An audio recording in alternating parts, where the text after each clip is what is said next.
Now let's get talking. The Lagos State government signed a 2022 budget of 1.758 trillion naira, tagged budget of consolidation, into law.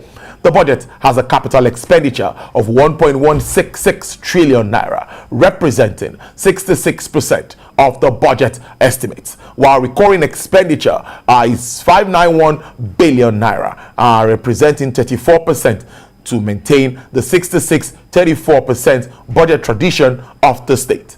The budget is set to consolidate infrastructural development across the state in line with the theme's agenda to address issues on education, infrastructure, health, technology, social intervention, rail projects, and other critical areas. You would recall that the budget was increased from about 1.4 trillion to capture financing options for the Blue and Red Line rail projects and other ongoing projects in the budget of consolidation. Well, let's discuss and of course break down these figures and its impact on the economic development of the Center of Excellence. I have joining me live in the studio the Honorable Commissioner for Economic Planning and Budget Lagos State, Mr. Sam Egube. It's good to see you. Good afternoon, sir. Thank you, Tolu. Nice to be here with you. Yes, in the new year. Well, let's first review this entire document. It's a big one. It's really big. We're talking about 1.7 trillion here. And take us through further details of this document. And there was this increase from 1.4 trillion to 1.7 trillion. What are we trying to capture in all of this? Okay, I think in evaluating the budget, it's important to know that it's an increased size. All of that represent expenditure for the people of Lagos. And it's important to have that in mind, that the increased budget is for the people of Lagos. We also need to understand that the budget is not a budget for the executive. It's a budget for all Lagos. And so the budget process begins with a consultative forum with the people of Lagos in all their divisions. And like I said the last time we discussed, even the House of Assembly goes into a stakeholder meeting with all their constituents. You know, it moves from that point into bilateral sessions with the MDAs who have a view as to their strategic imperative for the year. And then it goes to the Treasury Board meeting, the executive, and then it finally ends in the House of Assembly. At every stage of this process, the budget can change depending on the perspective, because one of the commitments we did give was that when Lagos speaks, we will listen. Mr. Babajide Olusola Sowolu, Mr. Governor, will listen. So the budget could change at any point in time. But I think that one of the issues is because of the size of the change. In the last lap, people are concerned, and I will explain these changes. You know, it's basically in the way we are approaching this year, right? Even in the House of Assembly, you also have bilateral meetings with the MDA. So it's something that that we should look at.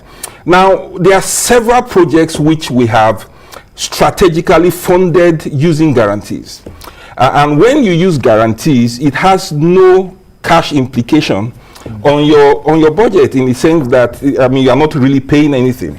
So it's a strategy matter as to how you manage that sheet. We at felt, look, we'll bring this asset build up in as the repayment begins to clock into the budget, right? The House of Assembly did feel that, no, let's clock it now, right? Let's clock it now, meaning that our deficit position will go up by those guarantees. Remember, not cash. Yeah. Right, these are projects that are already ongoing, right, backed up by guarantees, and the rail project is the biggest of them all. The Egube project is another big one that is basically funded in that way. Now, people ask, did you not know that? No, in terms of strategy, the time we wanted to clock it in, we're going to be clocking it in 2023 when the repayments begin to hit our cash flows, right? But we didn't feel it had any, as for the people of Lagos, which is the focus, it did not matter where it was clocked in. And so we agreed with the House of Assembly that we'll clock it that way. Okay. But once you clock the rail that way, then you have to clock also every other transaction that follows that particular form, like the Egube Expressway project. Right? And those are big size type transactions. But beyond that, we had closed our bond, right, quite late, like about December. Yes. And in closing it that late, it meant that you could not spend it all, because, I mean, you had the cash, but the projects were not ready for the complete expenditure of the bond. And the wise thing to do is to bring both the projects that you thought you will have spent this year into the new budget, as well as the unspent portion of the bond. So that also tends to increase the size of the budget. And lastly, we have said we wanted to finish and pursue existing projects very aggressively.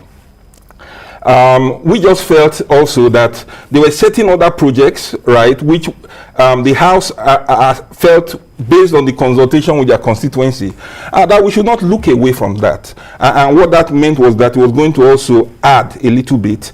But the idea is that it was a project that it was a budget that Mr. Governor signed in favor of the people of Lagos.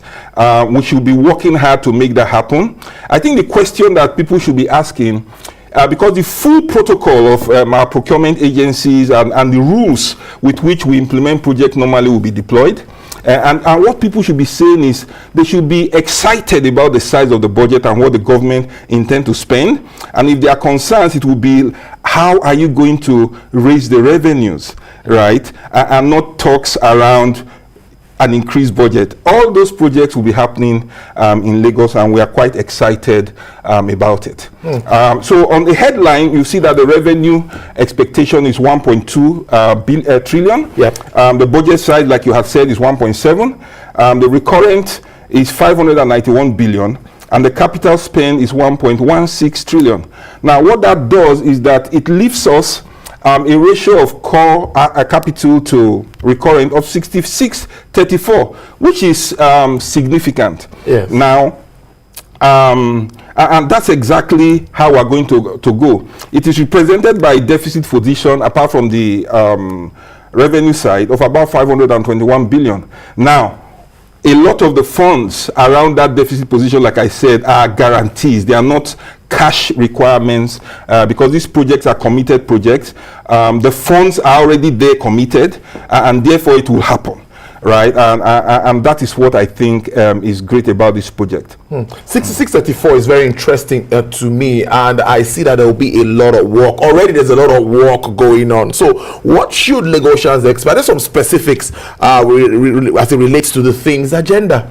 So primarily, in terms of strategy, what we are trying to do this time is to accelerate to complete every project that we have started, right? We are talking of to advance materially. I mean, some of them will not be able to completely finish because of the size of the funding required, but we are going to push it to some logical completion that the people of Lagos will be proud of. Projects like the Badagry Express Road, we want to be able to push a portion of it up to Kokomaiko. We want to complete the Lekki-Ekpe Expressway to Ekpe T Junction, and that is quite ahead of budget. We want to introduce, and also advance materially the Ojota-Okpebi link bridge, which is new. Right, we believe that we can gift ourselves, as in Lagosians, that new project. Right, we are also thinking about, and this project has also started. We just want to be able to finish it this year. We are thinking of deploying about 8 stadia, community stadia around Lagos, right? Because we believe that engaging our youths using sports and entertainment is going to be significant. I mean, in changing the perspective which our youths really do have. Don't forget Mercy Children's Hospital, which has started. We want to be able to take it quite far into completion. It's a 130-bed hospital located in Lagos Island. When we finish it, it's arguably one of the largest, right, most sophisticated children's hospital you will have in sub-Saharan Africa. Now, those are some projects. We're also working on schools. We'll continue to do some schools. The schools project, for example, is one that we funded also in this manner, right? The idea of funding it in this manner is because we know 2022 will be very busy.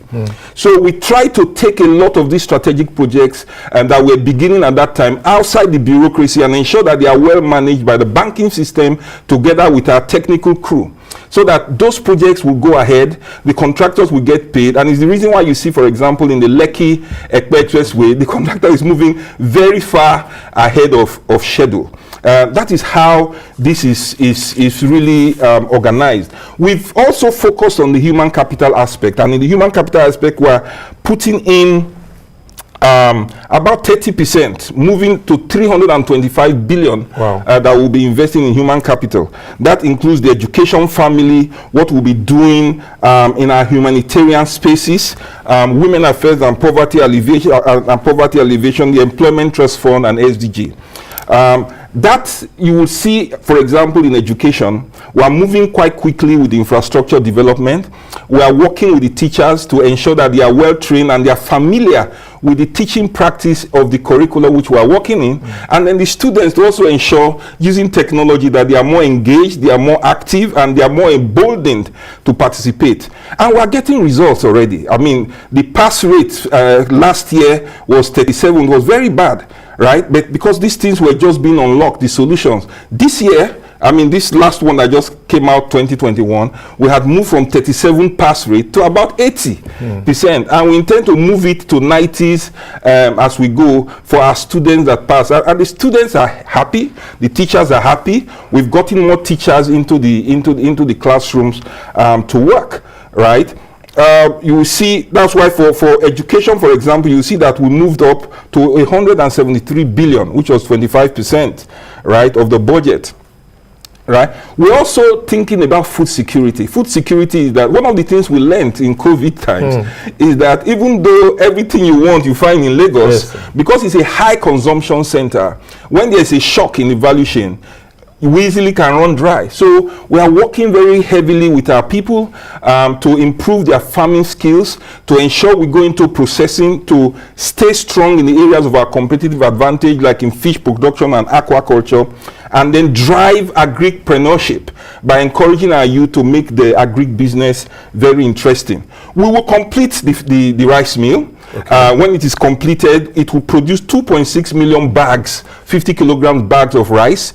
It will create opportunities in employment for about 350,000 people, both in direct and indirect labor, and so on. Then we are focusing also in that segment in training our people. So we expect to be able to train about 40,000 men and women in the process, because you need the people to be able to engage this.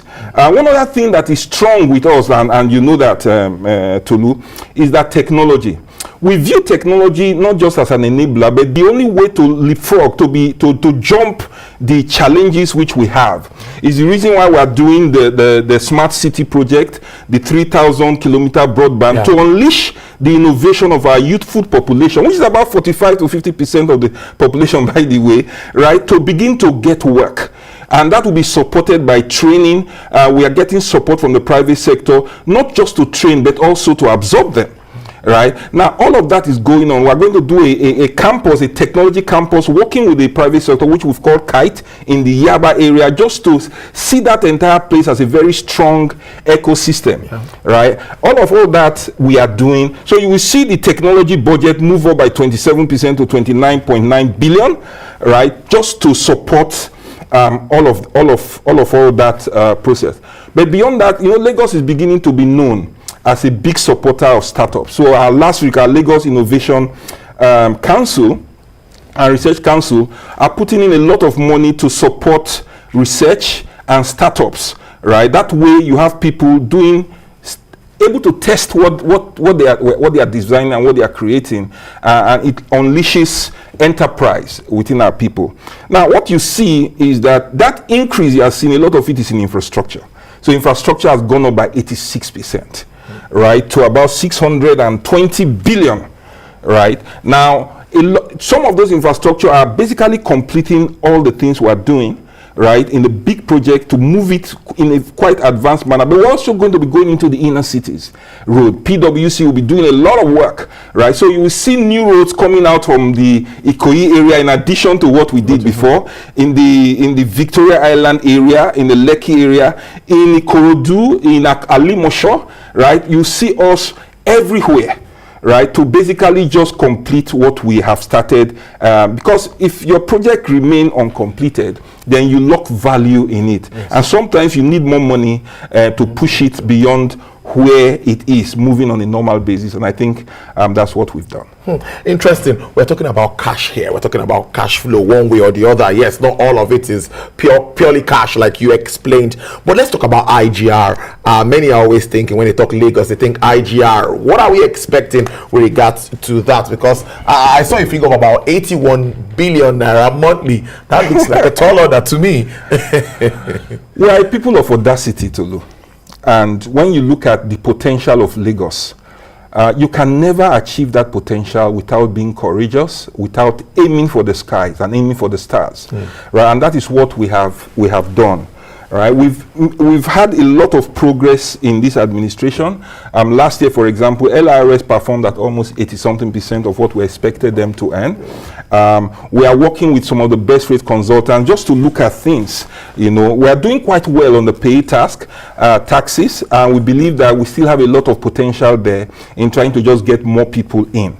But beyond that, we have studied and seen, when we compare ourselves to other cities around Africa and around the world, that there's a lot of potential for us in the land and real estate area. Right, and therefore we've commissioned projects that have started, like the EGIS project, basically that maps and digitizes the entire land administration system. We are deploying technology also in the construction permit and the physical planning systems, which we believe in the first quarter of this year we will have made significant progress. We are mapping, using drones to map every land in Lagos, right, so that we can have completeness, right? Because we know that the amount of properties in Lagos that have physical planning permits are not significant percentage. So there's a lot of meat off the table. What all of these initiatives would do, it will provide significantly improved services to people operating in that sector. When people are happy to interact with government, right, you see that the transaction footprint increases, and therefore the amount of revenues that you can get from it begins to increase, right? Apart from other things that that are tentative, we have focused a lot on the ability to use technology and economic intelligence, right, to get data and integration of databases so that we can see through what our people are doing and then encourage our people, right, to participate through their commitments in paying the right taxes and the right levies, and just in behaving correctly. I don't see any nation really that does develop well without their taxes or their revenues going up. And therefore we encourage Lagosians to participate with the government to help us ensure that we have increased revenues. When you look at nations in the West, you see that their revenues to GDP moves in the ranges of 30% and above, right? When you're looking at places like in South Africa or Joburg, you're looking at things in the high 20s and above, but we are still at on that 2% or under 2.5%. So we have the potential to double and multiply our IGR. Our IGR remains strong. When Fitch rated us, right, they upgraded us from AA to AAA. That is very significant, and they did that seeing that we remain strong and resilient in the way we administer the state, and comparing us with international and national peers in terms of resilience, in terms of our IGR robustness, and the fact that we're able to hold out even during the pandemic. Yes. And the way we managed the pandemic. We had to stand as a gateway for Nigeria so that Nigeria is better than worse, because we control almost 70-something% to 80% of the air traffic into the country. And therefore, we believe as a Nigerian asset that we carry the burden of ensuring that we lead from the front and ensure we get a better outcome. And that is what Fitch rating has seen. And they also looked at our sustainability and said, look, we are strong. We are able by far to pay our loans. Yeah. And even when you look at the sustainability right now, despite this increase in deficit funding, we still are 22. The World Bank expects us to be about 30. The Nigeria's benchmark is about 40. So we have a lot of room. And to create that value for the people of Lagos, we must take our chances, we must be bold, we must be courageous, and we must be effective as we implement on this budget. Yes, some would even say that government needs to take advantage of the informal sector. That there's a lot of focus so much on the formal sector. Well, I don't know if you comment on that, but I also am worried that many will say that, just like before we came in, it's politicking now, and we see a lot of activities springing up as we move on to 2023, and this is like the full budget for the first 10 of this administration. So what are we expecting? Some will say maybe by mid of the year there might not be a lot of governance, maybe no more of governance activities in our various states. Everyone might be moving to Abuja. Are we going to implement this document to the latter as we move on?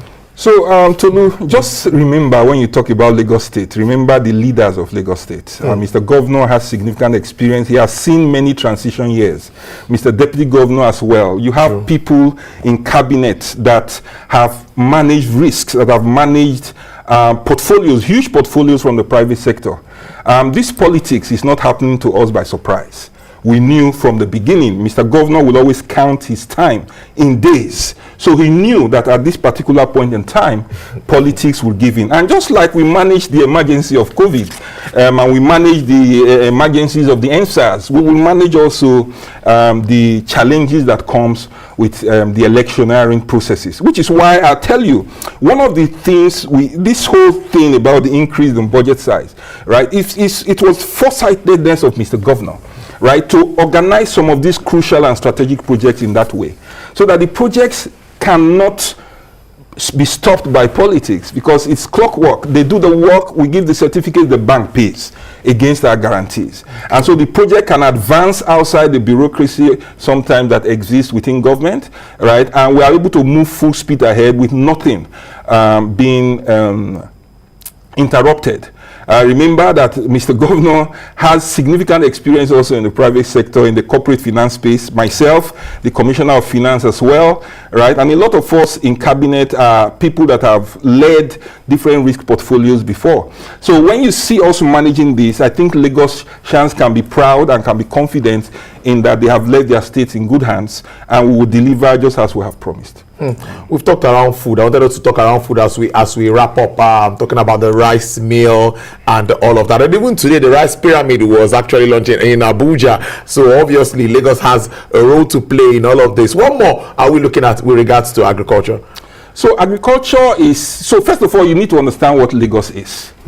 Lagos is a consumption center. Lagos is not primarily a production center. Yes, yes. But because Lagos is that big market, we can influence the way the production centers around the country and around Africa behaves. We must prepare ourselves also for the African Continental Free Trade Agreement, because we believe and intend that Lagos will be that hub and will lead the Nigerian onslaught into the African continent.